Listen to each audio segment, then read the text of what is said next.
এই যে আইনের শাসনের কথা আমরা এতবার শুনলাম, এতবার বললাম, যেখানে প্রধানমন্ত্রী পরিষ্কার করে বলেছেন যিনি ভোট দিয়েছেন, যিনি ভোট দেন নাই অথবা ভোট দিতে যান নাই, তাদের সকলের সমান অধিকার আছে। কিন্তু মনে করেন যে আপনার গার্মেন্টস কর্মী পরিচয়ে জামাত শিবির একটা মুভমেন্ট তৈরি করলো উত্তরা অবরোধ করে দিল। সেখানে পুলিশ যে পেটাইলে কি হবে, মানে ওইটা যদি থামায় ছত্রভঙ্গ করে, বলে পুলিশ তো পেটাইলো। আমাকে জামাতের একজন নেতা, শীর্ষ পর্যায়ের নেতা তাহের ভাই, তিনি নির্বাচনের আগে আমাকে ফোন দিয়েছিলেন, কারণ আমার দলের অনেকে জামাতের সাথে যেতে চেয়েছিল, প্রায় 80% চেয়েছিল জামাতের সাথে যেতে। আমাকে একটা চ্যালেঞ্জ ফেস করতে হয়েছে, তো তাই না? কারণ জামাত শিবির তো তার রিক্রুটমেন্ট সেটা গণ অধিকার পরিষদেও ছিল, এনসিপিতেও ছিল, তারা এই কাজগুলো করে। যদি মাওবাজিস আপনি একটু করে তোলার চেষ্টা করছেন যে পুলিশ নিয়ে বিষয়টা, সরোয়ার্দী উদ্যানে পুলিশের যে মারমুখী আচরণ, আমরা একটা ডিসি মাসুদের সবসময় দেখি যে কোনো ধরনের আন্দোলন সংগ্রামে উনি বেশ সামনের দিকে এগিয়ে যায়। ডিসি মাসুদের কালকে সরোয়ার্দী উদ্যানে যে যাদেরকে মারামারি, মানে যাদেরকে পিটালেন, এই পিটানোটা পুলিশ কতটা করতে পারে, এটা একটা, যদিও আজকে তারা আবার থানা ঘেরাও করেছে যতটুকু শুনেছি শিক্ষার্থীরা। পুলিশ এত অসহিষ্ণু হয়ে উঠছে কেন? আসলে দেখুন, মাত্র বারবার যেটা আমরা বলবার চেষ্টা করছি, 17 তারিখে একটি সরকার কাজ শুরু করেছে, আজকে 24 তারিখ। তো এই 7 দিন বয়সী সরকারের মধ্যে যে এই নানান ধরনের অস্থিরতা তৈরি করবার যে চেষ্টা থাকবে, কারণ সেই জামাত এই উগ্রবাদী উল্লম্ফন যারা তৈরি করার চেষ্টা করে, তারা দেখেন 3টা ফ্রন্ট খুলেছে। 1 নম্বর ফ্রন্ট হচ্ছে সাংস্কৃতিক একটা আগ্রাসন তারা শুরু করেছে।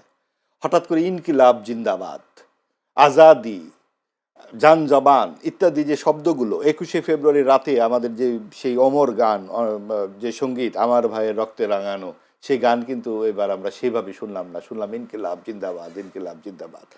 ভাষা একটা সক্রিয় একটা জিনিস, এর মধ্যে আসবে জীবন্ত ভাষায় অনেক শব্দ বাইরে থেকে আসবে, আমাদের বাংলা ভাষাতেও এসেছে, কখনো এই প্রশ্ন ওঠেনি। এখন কেন এই প্রশ্নগুলো উঠতে হচ্ছে?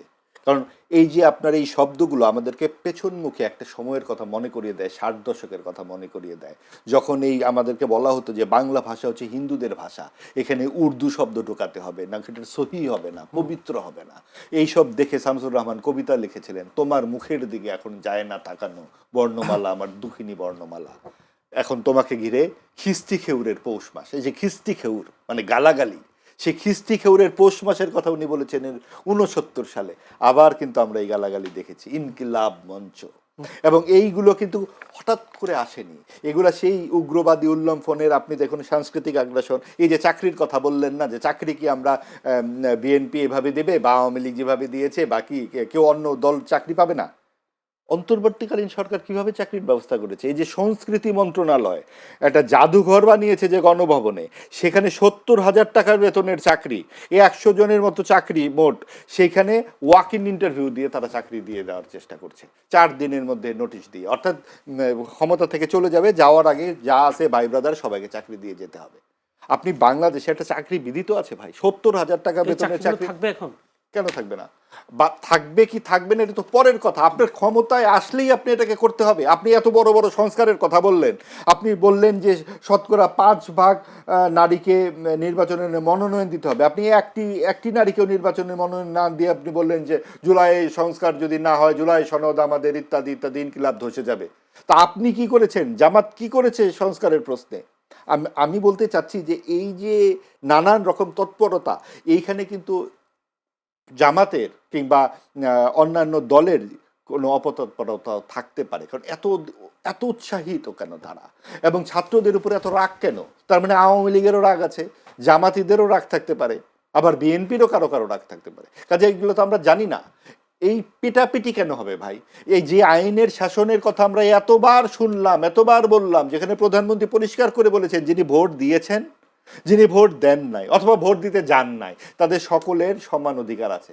তাহলে এই আপনি ধরেন কোথাও আপনি মশা মারবেন, হ্যাঁ, সেইখানে আপনি মশার উৎপত্তি স্থলে না গিয়ে যদি যেখানে 5-7টা মশা দেখা যাচ্ছে সেখানে আপনি গ্যালন গ্যালন মশার ওষুধ দেন, সাধারণ মানুষ তো মরে যাবে ভাই।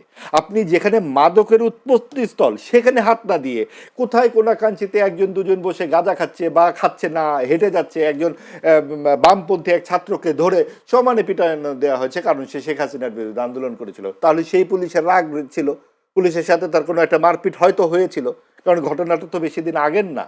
অনেক টাটকা স্মৃতি আছে। কাজেই এই সমস্ত সমস্যা অঙ্কুরে সমাধান করতে হবে।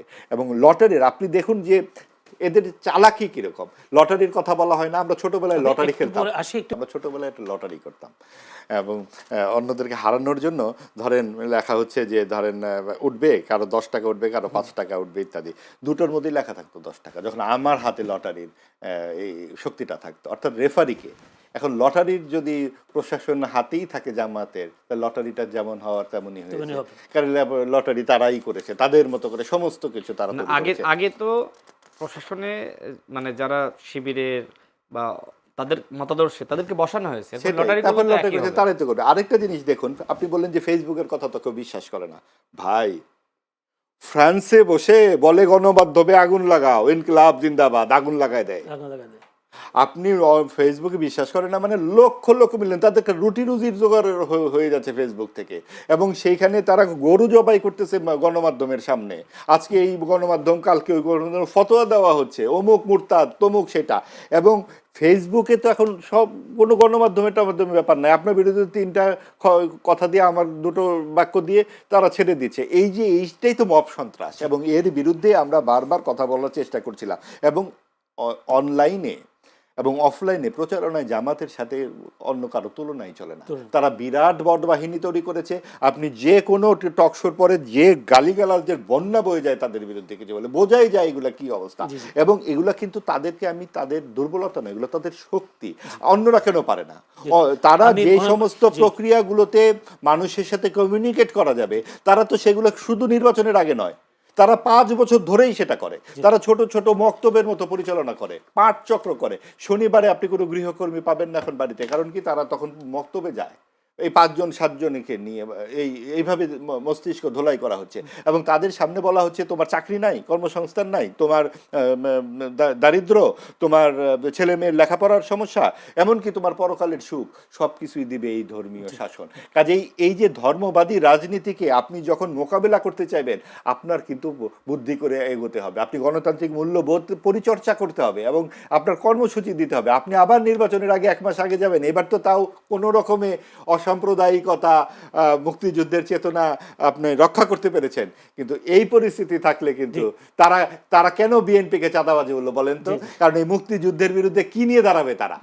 মানুষের এই যে মানুষ যেই চাঁদাবাজি শব্দটা ভয় পায়, তারা করেছে। আমি একটা প্রশ্ন যদি রাশিদ ভাই বলেছিলেন, এই যে আপনি এতক্ষণ তারা বলেছেন তারা বিভিন্ন কি সভা টভা কি করে, এইসব কারণে কি তাদের ভোট বেড়েছে নাকি টাকা দিয়ে ভোট কিনেছে? না, সবকিছু মিলিয়ে আসলে হয় কি, ধরুন আপনি যখন একটা গেম আপনি খেলবেন, আপনি পাসিং করতে হবে, কর্নার কিক করতে হবে, পেনাল্টি কিক করতে হবে, অনেক কিছু সমন্বয় করতে হবে না? ঠিক একইভাবে আপনি যখন, রাজনীতিও তো একটা বড় ধরনের খেলা। তাদের বাণিজ্যিক প্রতিষ্ঠানগুলো দেখুন, সবগুলো বাণিজ্যিক প্রতিষ্ঠান সফল, এবং তারা সব বিভিন্নভাবে, যেমন অর্থ তো প্রয়োজন হয় রাজনীতি করতে গেলে, সেগুলোর জন্য তারা আর্থিক প্রতিষ্ঠান তৈরি করেছে। আপনি মাঠ পর্যায়ে, আপনি যখন তারা সরকারের অংশ ছিল, তখন তারা 2টো মন্ত্রণালয়, একটা সমাজ কল্যাণ এবং কৃষি মন্ত্রণালয় বেছে নিয়েছিল। যে বীজ তারা বপন করেছে, সে বৃক্ষ হয়ে আজকে 20 বছর পর তার ফল দিচ্ছে। কাজেই সেই সমবায় সমিতি তারা তৈরি করেছে। তারা ছাত্র অবস্থা থেকে শিবির তৈরি করে করে করে করে করে সেই শিবিরদেরকে আমরা হেলমেট বাহিনীতে খুঁজে পেলাম, আমরা ছাত্রলীগে খুঁজে পেলাম, এবং আমরা তাদেরকে ভিপি হিসেবে দেখতে পেলাম। কাজে আপনি তাদেরকে আটকাবেন কোন দিক দিয়ে? সামনে কি এরকম কিছু হতে পারে কিনা আমরা হয়তো সময় বলে দেবে। রাশেদ খান, আপনি দিনাজপুর সম্ভবত 4 আসন সম্ভবত নাকি? ঝিনাইদহ 4 আসনে আপনি নির্বাচন করেছিলেন। আপনি কি ওখানে হেরে গেলেন কেন? বিএনপির তো যথেষ্ট ভোট আছে, আপনি কি কারণে হেরে গেলেন? সেখানে দেখলাম জামায়াত জিতে গেল, আর আপনি হলেন তৃতীয়, আর দ্বিতীয় হয়েছেন সে বিএনপির যিনি স্বতন্ত্র প্রার্থী তিনি। বিএনপির লোকেরা কি আপনাকে সাহায্য করেন? আমি ঝিনাইদহ 2 আসনে নির্বাচনের প্রস্তুতি নিয়েছিলাম। নির্বাচনের আগে আমাকে ঝিনাইদহ 4 আসনে নির্বাচন করার ব্যাপারে নমিনেশন দেওয়া হয়, এবং সেখানে বিএনপির 3টা গ্রুপ ছিল। একটা গ্রুপ আমার সাথে কাজ করেছে, এবং 2টা গ্রুপ আসলে তারা বিদ্রোহী হিসেবে, একজন বিদ্রোহী প্রার্থী ছিলেন, তাকে আর একটা গ্রুপ সহযোগিতা করেছে। সব মিলে যেহেতু আমার জন্য এলাকা নতুন ছিল, বিদ্রোহী প্রার্থী ছিল, এবং বিএনপির আরও যারা নেতাকর্মী ছিল অনেকে দ্বিধান্বিত ছিল কি করবে। আমি সব মিলিয়ে সেখানে সর্বোচ্চ 7 থেকে 10 দিন সময় পেয়েছি নির্বাচন করার। 1 মাস তো এদিক সেদিক করতে, সিদ্ধান্তহীনতা, নানান ধরনের সমস্যা ছিল। আমি চেষ্টা করেছি আমার সর্বোচ্চ দিয়ে। নতুন আসনে আমি সেখানে 56,224 ভোট পেয়েছি। তো এত অল্প সময়ে এর থেকে বেশি করার কিছু ছিল না। আমি কৃষকদের কাছে গিয়েছি, আমি শ্রমিকদের কাছে গিয়েছি, হাট বাজার আমি যেখানে পেরেছি আমি মোটামুটি প্রতিদিন সকালে উঠে আমি 5 থেকে 7 ঘন্টা হেঁটেছি। শুধু মানুষের সাথে হ্যান্ডশেক করেছি এবং বিকালে তো প্রতিনিয়ত প্রোগ্রাম থাকতো, বিভিন্ন জায়গায় জনসমাবেশ, রাতে বিভিন্ন জায়গায় যাওয়া। তো আমি আমার জায়গা থেকে সর্বোচ্চ চেষ্টা করেছি। এখন যদি বিদ্রোহী প্রার্থী থাকে বা আমার জন্য এলাকা নতুন হয়, আমার তো এর থেকে বেশি কিছু আর করার ছিল না। এটা বিএনপির হাইকমান্ড জানে যে সেখানে আসলে যারা বিএনপি ছিল তারা আমাকে আসলে এইভাবে সহযোগিতা করতে পারেনি বা করেনি। আর একটা প্রবলেম ছিল, সেটা হলো যে সেখানে যেহেতু আসলে মানে একটা বিদ্রোহী গ্রুপ আর আমি বিএনপি মনোনীত, তো সেক্ষেত্রে জামাত সেখানে ব্যাপকভাবে ইনভেস্ট করেছে। মানে যে জায়গাগুলোতে বিদ্রোহী গ্রুপ ছিল, মানে শুধুমাত্র ঝিনাইদহ চান না, প্রত্যেকটা জায়গায় জামাত মানে ইনভেস্ট করেছে যে এই জায়গাগুলোতে ভোট তো বেশি পায়নি, এই জায়গাগুলোতে জামাত তো বেশি ভোট পায়নি। শোনেন, এই জায়গাগুলোতে সমস্যা আছে, সুতরাং এই জায়গাগুলোতে আমাদের ইনভেস্ট করতে হবে। এমনকি বিভিন্ন জায়গায় যেটি হয়েছে যে বিদ্রোহী প্রার্থীকে দাঁড় করিয়ে রাখার জন্য তাকেও টাকা দিয়েছে জামাত, তার বিভিন্ন প্রতিষ্ঠানের মাধ্যমে। জামাতের যে শয়তানি রাজনীতি, এই জায়গায় আপনি দেখেন, যেটা ভাই এতক্ষণ বলল, তারা আসলে মানে নামে ইসলাম, কিন্তু ইসলামকে এমন ভাবে তারা ব্যবহার করে যেটা আসলে এক ধরনের প্রতারণা। এটা আসলে ইসলাম কখনো সমর্থন করে না। ইসলাম আন্দোলন বাংলাদেশ যখন বের হয়ে গেল তাদের থেকে, তারা কি বলল, কি অভিযোগ করছে? ইসলামী আন্দোলন বাংলাদেশ যেভাবে ইসলাম প্রতিষ্ঠার রাজনীতি করে, জামাত সেই রাজনীতি করে না। জামাত ঠিক আছে, জামাত রাজনীতি করতে চাই, ভালো, রাজনীতিতে এই ধরনের প্রতিযোগিতা খারাপ না, কিন্তু কথা হলো যে আপনি ইসলামকে কেন ব্যবহার করছেন? ইসলাম একটি সেন্সিটিভ জায়গা, তাই না? আমরা মুসলমান, কিন্তু আপনি মধ্যপন্থী রাজনীতি করবেন, করেন, কোনো সমস্যা নাই। আপনি একদিকে বিএনপিকে বলছেন চাঁদাবাজ, আর আপনারা নিজেরা করছেন প্রতারণা, তাহলে তো আমাকে বলতে হয় যে জামাত মানেই প্রতারক। জামাত মানেই প্রতারক, যারা ধর্মকে ব্যবহার করে এইভাবে আমাদের মুসলমানদেরকে বিভ্রান্ত করছে। আবার তারা কি করলো, আমাদের হিন্দু সম্প্রদায়ের, সনাতন সম্প্রদায়ের যারা আছে তাদের ভোটকেও টার্গেট করলো একজন সনাতন ধর্মের প্রার্থী দিয়ে। এখন ওই সনাতন ধর্মের প্রার্থী কি বিভিন্ন জায়গায় গিয়ে বলবে যে তুমি যদি ভাই জামাতে ভোট দাও, দাঁড়িপাল্লায় ভোট দাও, তুমি যাবা জান্নাতে? জামাতের চালাকি দেখেন, এখন মানুষ এগুলো বুঝতেছে। আমার কাছে মনে হয় যে বিএনপির জন্য বড় চ্যালেঞ্জ যে তারা একটি দল, সরকারি দল ক্ষমতায় গিয়েছে, কিন্তু কথা হলো যে বিরোধী দলকে আপনি তো দেশ চালানো কঠিন হবে যদি প্রতিদিন আপনি ঢাকা বিশ্ববিদ্যালয় ক্যাম্পাসে শিবিরের যারা নির্বাচিত হয়েছে, তাই না, ভিপি হিসেবে ওয়েলফেয়ার মেকানিজমের মাধ্যমে প্রতিদিন যদি রাজু ভাস্কর্য দাঁড়ায় আর বাংলাদেশের প্রধানমন্ত্রীকে গালিগালাজ করে, বা সাধারণ শিক্ষার্থী বেশি, অতীতে তারা যেটি করেছে অভ্যুত্থানের সময় সাধারণ শিক্ষার্থী, ডাকসু নির্বাচনের সময় দেখলাম এরা তো সাধারণ শিক্ষার্থী না, এরা শিবিরের প্যানেল থেকে নির্বাচন করলো। অর্থাৎ ওই সময় যে জ্বালাতনটা করেছে, ঠিক একই ধরনের জ্বালাতন তারা ভবিষ্যতেও করবে। কিভাবে? সাধারণ শিক্ষার্থী আন্দোলন করছে, এই পল্টন মোড় অবরোধ করবে, কি পরিচে? রিক্সা চালক পরিচে, হ্যাঁ, জামাত শিবির তাদেরকে পিছন থেকে টাকা দিয়ে বলবে যে অবরোধ করো। কি সেখানে কোনো নেতা নাই, কেউ নাই, তারা সাধারণ পরিচয় এসে, হ্যাঁ, তারা এখানে অবরোধ করে বসে থাকবে। প্রধানমন্ত্রী কার্যালয় অভিমুখে মিছিল নিয়ে যাবে। এই যে আপনি বললেন ডিসি মাসুদ, ঢাকা বিশ্ববিদ্যালয়ের একজন শিক্ষার্থীর সাথে যে ধরনের ঘটনা ঘটেছে, অনাকাঙ্ক্ষিত, খুবই অনাকাঙ্ক্ষিত। আজকে দেখেন হয়তো ডিসি মাসুদ একটু বেশি সাহস দেখিয়েছে, যেটা আসলে খুবই অনাকাঙ্ক্ষিত। আমি এটা সাপোর্ট করি না, কিন্তু বিভিন্ন জায়গায় আমি দেখেছি পুলিশ আসলে কি ফাংশন করতে পারছে? পুলিশের তো সেই নৈতিক শক্তিও নাই, আবার কোনো জায়গায় যে আন্দোলনটা হচ্ছে, আন্দোলনটা থামাবে সেই শক্তিও নাই। কারণ সেখানে একটা ঘটনা ঘটলো যে পুলিশ মানে ওইখানে যে ঘটনা ঘটেছে এটা অনাকাঙ্ক্ষিত, এটা আমি বাদ দিলাম। কিন্তু মনে করেন যে আপনার গার্মেন্টস কর্মী পরিচয়ে জামাত শিবির একটা মুভমেন্ট তৈরি করলো, উত্তরা অবরোধ করে দিল।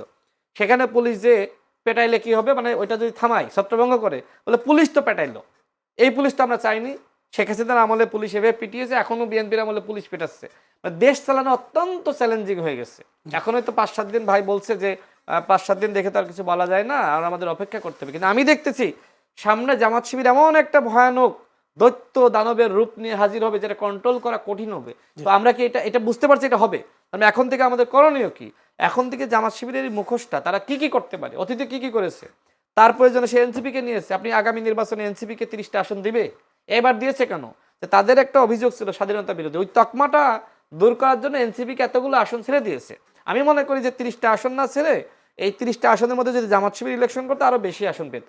এই যে দেখেন 3% ভোট দেখেছে, এনসিপির তো বাংলাদেশে 3% ভোট নাই, এনসিপির নাই, তো এটা জামাত শিবিরের ভোট। আজকে দেখেন তাদের প্রয়োজনে তারা এনসিপিকে এইভাবে কোলে তুলে নাচাচ্ছে। তাদের প্রয়োজনে আজকে নাসিরউদ্দিন পাটোয়ারির পিছনে ফান্ডিং করতেছে।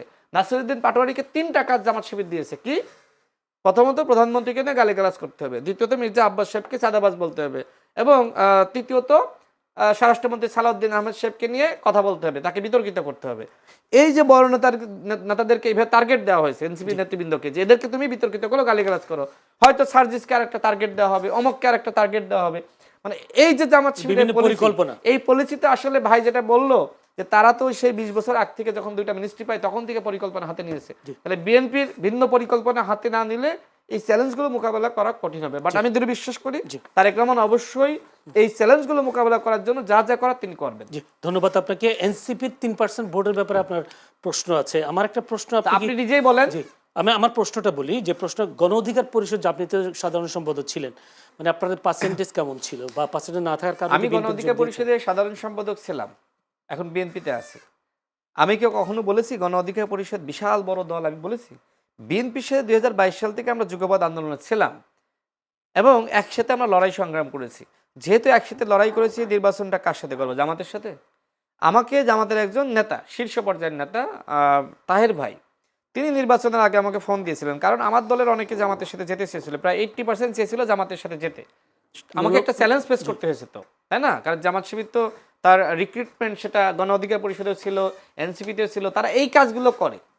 এখন এক ধরনের মনস্তাত্ত্বিক চাপ সৃষ্টি করা, কেন্দ্রীয় মিটিং করে যে জামাতের সাথে যেতে হবে। আমি তখন নুরুল আক্তারের সাথে আলাদাভাবে কথা বললাম। আমি বললাম, দেখো 8-10 বছর আমরা এইভাবে সংগ্রাম করলাম, মার খেলাম, মানুষ সবসময় মার খাওয়া পছন্দ করে না। এখন রাষ্ট্র কীভাবে পরিচালিত হয় এই পরিচালনাও তোমাকে শিখতে হবে, এই জন্য সরকারে যেতে হবে। সারাক্ষণ আন্দোলন সংগ্রামের চরিত্র রাষ্ট্র পরিচালনা করার জন্য তো সেটাও তো শিখতে হবে। সুতরাং আমাদেরকে বিএনপির সাথে যাওয়া উচিত, কারণ বিএনপি ক্ষমতায় আসছে, এটা দিবালোকের মতো সত্য। এটা তো গোপন কিছু ছিল না যে বিএনপি ক্ষমতায় আসছে। হয়তো জামাতের ষড়যন্ত্রের কারণে যেখানে 280 আসন পেত সেখানে 211 আসন পেয়েছে, 12 আসন পেয়েছে, এটা জামাতের চক্রান্তের কারণে। তো আমি সেটা নুরুল হকের সাথে আলোচনা করে আমরা সিদ্ধান্ত নিয়েছি জামাত জোটে না গিয়ে বিএনপি জোটে যাওয়ার জন্য। হ্যাঁ, এবং এনসিপি যখন আমাদের সাথে বসেছে, বলেছে আমরা আসেন, জামাত না বিএনপি না, আমরা আলাদাভাবে কাজ করি। আমার কাছে তখন, আমি তো তাদের চিনি যে এনসিপির মধ্যে 80% জামাত শিবিরের সাবেক নেতাকর্মী, এইভাবে জামাত ওইখানে তাদেরকে ঢুকিয়েছে। তখন আমি ভাবলাম যে এইখানে আমরা ঢুকবো, এটা তো জামাত শিবিরের কাছে আমাদের ভবিষ্যতে বেচা দেবে, এটা তো নিশ্চিত জামাত শিবিরের সাথে দেবে। সেই কাজটাই হয়েছে। এবং তাদের চালাকিগুলো তো মোটামুটি আমি বুঝি, কারণ একসময় তাদের অনেকে আমাদের সাথে রাজনীতি করেছে, বয়স কম হইলেও তারা তো মানে নিজেদেরকে এমনভাবে তুলে ধরার চেষ্টা করে যে তারা ছাড়া দুনিয়ার কেউ কিছু বোঝে না। তো সর্বশেষ কথা বলি যে গণ অধিকার পরিষদ কি পরিমাণ ভোট পেয়েছে, কি পরিমাণ পার্সেন্টেজ আছে, এটা নিয়ে আমি কখনো টকশোতে চ্যালেঞ্জ করি না যে আমি বিশাল বড় দল। কিন্তু বাংলাদেশে যে গণ অধিকার পরিষদ সৃষ্টি হয়েছে এর পিছনে তো একটা ইতিহাস আছে। এই বাংলাদেশে কোটা সংস্কার আন্দোলন তো আমরাই নেতৃত্ব দিয়েছি, আমরাই তো সফল করেছি। সেই সময় কি আমাদের কোনো সংগঠন ছিল? আপনি যদি বলেন রাশেদ ভাই ওই সময় তো আপনার কোনো দল ছিল না, সংগঠন ছিল না, আমরা তো ব্যক্তি পর্যায় থেকে একটা মুভমেন্ট তৈরি করেছি। বাংলাদেশে 2018 সালের কোটা সংস্কার আন্দোলন না হলে 24 সালের গণ অভ্যুত্থান হয়। এই গণ অভ্যুত্থানে একটা প্রেক্ষাপট আছে। সেই প্রেক্ষাপট কি? 18 সালের কোটা সংস্কার আন্দোলন। এবং 24 সালে যে সময় আবার কোটা ফিরে আসলো, আমি বা নুরুল হক আমরা কি বসেছিলাম? আমাদের কাছে তখন মনে হয়েছে এই আন্দোলনকে শুধুমাত্র কোটা সংস্কার আন্দোলনের মধ্যে সীমাবদ্ধ রাখলে হবে না, যেহেতু আমরা এই আন্দোলনের পায়োনিয়ার, শেষ কথা পায়োনিয়ার। সুতরাং এই আন্দোলনকে রাষ্ট্র সংস্কার আন্দোলনে পরিণত করতে হবে। এবং সেই জন্য আমরা এখন বর্তমানে যিনি স্বরাষ্ট্রমন্ত্রী সালাউদ্দিন আহমেদকে আমরা বলি যে আপনি প্রধানমন্ত্রী, বর্তমানে যিনি প্রধানমন্ত্রী, বিএনপির ভারপ্রাপ্ত চেয়ারম্যান সেই সময় তিনি ছিলেন, যে তাকে বলেন। আমি নিজে বলেছিলাম স্বরাষ্ট্রমন্ত্রীকে, আপনি জিজ্ঞেস করতে পারেন যে আপনি জনাব তারেক রহমানের সাথে কথা বলেন কিভাবে এই আন্দোলনকে এই সামাজিক আন্দোলনের মধ্যে না রেখে একটা রাজনৈতিক আন্দোলনে নিয়ে যাওয়া যায়। আমাদের জায়গা থেকে আমরা ভূমিকা রেখেছি। এখন আমার মনে করেন বড় দল নাই, কিন্তু ব্যক্তি হিসেবে আমরা যে ভূমিকা রেখেছি এটাকে আপনি ছোট করবেন? প্রশ্ন এসে না।